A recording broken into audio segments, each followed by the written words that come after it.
இன்னைக்கு ஏசப்பா உங்களை பார்த்து சொல்றாரு, நீங்க கேட்ட ஜெபங்களுக்கு மட்டும் இல்ல, நீங்க பார்க்காத ஆபத்துகள்ல இருந்தும் நான் உங்களை காப்பாத்தி இருக்கேன்னு அவரு சொல்றாரு. உங்களுக்கு ஒண்ணு தெரியுமா? நம்ம வாழ்க்கையில நடக்காத சில விஷயங்களுக்கு நாம ஒரு நாளும் நன்றி சொல்றதே இல்ல. உதாரணத்துக்கு, ஒரு நாள் நீங்க ஆசையா கேட்ட ஒரு வேலை கிடைக்கலன்னு ரொம்ப அழுதிருப்பீங்க.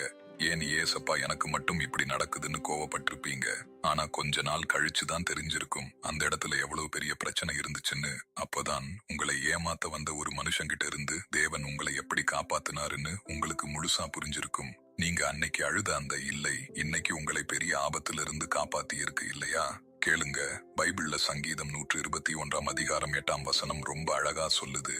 கர்த்தர் உன் போக்கையும் உன் வரவையும் இப்போது முதல் என்றென்றைக்கும் காப்பார். இதுக்கு என்ன அர்த்தம் புரியுதா? தேவன் நீங்க கேட்கிற ஜெபங்களுக்கு மட்டும் பதில் கொடுக்கிறவர் இல்ல, உங்களுக்கு தெரியாத 1000 ஆபத்துகள்ல இருந்தும் உங்களை தினமும் பத்திரமா காத்துக்கிற தகப்பன் அவரு. அதனால இன்னைக்கு உங்களுக்கு கிடைக்காத சில ஆசீர்வாதத்துக்காக மட்டும் தயவு செஞ்சு அழாதீங்க.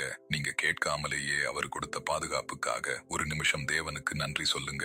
ஜெபம். அன்புள்ள இயேசப்பா, கண்களுக்கு தெரியாத பல ஆபத்துகளில் இருந்து என்னை காத்ததற்காக உமக்கு நன்றி. நான் புரியாத உமது பாதுகாப்பிற்கும் கிருபைக்கும் நன்றி. ஒவ்வொரு நாளும் நன்றியுள்ள இருதயத்தோடு வாழ உதவுங்கள். இயேசுவின் நாமத்தில் ஜெபிக்கிறோம் நல்ல பிதாவே, ஆமேன். இந்த வசனம் உங்களுக்கானது என்று நீங்கள் நினைத்தால் ஆமேன் என்று காமெண்டில் சொல்லுங்கள். இந்த வசனத்தை யாராவது கேட்க வேண்டும் என்று உங்கள் மனதில் தோன்றினால் அவர்களுக்கும் பகிருங்கள். ஒரு ஷேர் கூட ஒருவருடைய வாழ்க்கையை மாற்ற தேவன் பயன்படுத்தலாம். கர்த்தர் தாமே உங்களை ஆசீர்வதிப்பாராக.